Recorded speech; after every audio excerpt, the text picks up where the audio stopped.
इस वक्त एक बेहद ही दुखद खबर जम्मू से सामने आ रही है, क्योंकि कल जिस तरह से कोविड-19 पॉजिटिव होने के कारण एक शख्स ने अपनी जान गंवाई। आज उसको जब अंतिम संस्कार करने के लिए लेके जा रहे थे जो लोग, उनमें से एक की डेथ हो चुकी है। क्या है पूरा मामला? सीधा हमारे साथ हमारे चैनल हेड विनोद कुमार जुड़ चुके हैं। विनोद जी, सबसे पहले हम चाहेंगे आप दर्शकों को बताइए कि पूरा मामला क्या है। देखिए प्रियंका, ये एडमिनिस्ट्रेशन की लापरवाही है। और जो प्रोटोकॉल बना होता है कि आपने जब डेड बॉडी, आपको जब डेथ हो जाती है कोविड-19 के बाद, उसका संस्कार कैसे करना था, उसका पूरा प्रोटोकॉल बना होता है। ये तालाब तिल्लों से थे, पॉजिटिव थे, इनकी डेथ हुई। इनको कहा गया कि सुबह सुबह संस्कार करना है, आपको जल्दी करना है, व्यवस्थाएं हम कर लेंगे, लेकिन इनके परिवार ने कहा कि सुबह हम नहीं कर सकते, थोड़ा समय दिया जाए। फिर दोपहर बाद जब इनको डेड बॉडी दी गई और सिद्धड़ा में जा कर के इनको कहा गया कि आप वहाँ पर संस्कार करें, और इनको पीपीई किट्स पहना दी गई। और टेम्परेचर भी काफ़ी है, आज 44 को 42 43 को टच कर रहा है। तो ये इतने बड़े टेम्परेचर्स में डेड बॉडी को लेकर के आगे तक जाते हैं, यानी करीब आधा किलोमीटर पैदल चल के डेड बॉडी को लेकर के जाते हैं। तो वहाँ पर ये फेंट हो जाते हैं।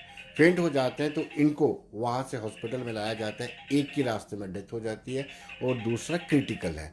और फिर उस डेड बॉडी को दोबारा वापस ले आया है, यानी फिर जैसे हम पहले भी चर्चा करते रहे कि बेअदबी हो रही है, शवों की बेअदबी हो रही है, इस बार भी हुआ क्योंकि हमने प्रोटोकॉल को तय नहीं किया। अगर कुछ हेल्थ वर्कर साथ में गए होते, बाकी लोग गए होते, टीम गई होती, तो मुझे लगता है कि ये जो उनके सगे संबंधी जो संस्कार करने जा रहे होते उनका थोड़ा सा सहयोग मिल पाता है। इतने टेम्परेचर में आपने पीपी किट्स पहनी हुई हैं, उसके बाद आप डेड बॉडी का वेट भी लेकर के जा रहे हैं, तो कहीं ना कहीं हर एंगल से एडमिनिस्ट्रेशन यहाँ पर गलत नजर आ रहे हैं। जी बिल्कुल, क्योंकि यहाँ पर एक बड़ा सवाल यहाँ पर ये खड़ा होता है कि जम्मू में पहले भी 3 डेड बॉडीज का अपमान, अनादर हो चुका है और हम उम्मीद कर रहे थे दोबारा ऐसी लापरवाही ना हो। हालांकि कारण अलग है, पर इस बार भी प्रशासन की जो बड़ी लापरवाही है वो देखने को मिल रही है। और हर बार कभी एम्बुलेंस नहीं मिलती, कभी टीम नहीं जाती, कभी कुछ ना कुछ हो ही जाता है। तो क्या लगता है जम्मू में कब प्रशासन जागेगा?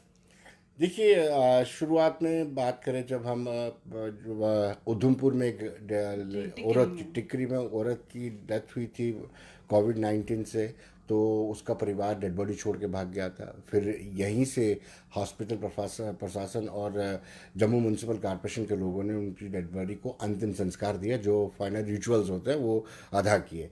फिर उसके बाद प्रीतनगर वाले जो बुजुर्ग थे, उनकी डेथ हुई, तो उनको संस्कार करने के लिए सिटी में लाया गया। उस सिटी के जो शमशान घाट है, वहाँ से उनको कॉरपोरेटर्स ने मना कर दिया कि यहाँ पे आप संस्कार नहीं कर सकते। जोगी गेट की बात कर रहा हूँ। फिर उनको वापस ले जाया गया, दोबारा से डेड बॉडी लाई जाती है वहाँ पे, फिर उसको दोबारा शवगृह में रखा जाता है, मॉर्चरी में रखा जाता है। फिर नेक्स्ट डे उसकी दोबारा से संस्कार शास्त्री नगर में किया जाता है।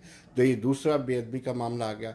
तीसरा बेअदबी का मामला वो था जिसको दोमाना ले जाया गया था, डोडा से ताल्लुक रखते थे। दोमाना में जब वो संस्कार करने ही लगे थे, उसके बाद पथराव हो गया और लाठी डंडे से, उसके बाद फिर डेड बॉडी को वहाँ लाया गया और नेक्स्ट डे कहीं और संस्कार उनका किया गया।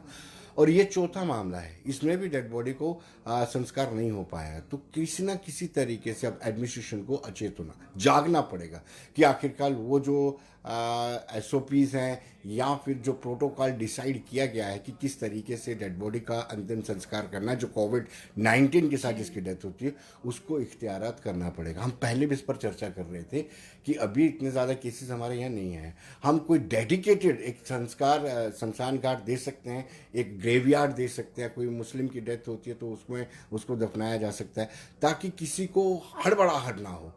और मुझे भी लगता है कि ये भी इस मामले में भी प्रशासन ने गलती की। अगर सही तरीके से टाइम पे सही जगह पे उसका संस्कार किया होता तो आज शायद ये मौत ना होती, डेथ ना होती। बिल्कुल, बहुत बहुत शुक्रिया विनोद जी, हमारे साथ जुड़ने के लिए। हमारे चैनल हेड विनोद कुमार हमारे साथ जुड़े थे। और एक बार फिर प्रशासन की जो लापरवाही देखने को मिली है और जिस तरह से लगातार मौत के आंकड़े जम्मू कश्मीर में थमने का नाम नहीं ले रहे हैं, उसी तरह से प्रशासन की लापरवाही भी रुकने का नाम नहीं ले रही है। इसी सवाल के साथ कि प्रशासन कब जागेगा, दीजिए इजाजत, नमस्कार।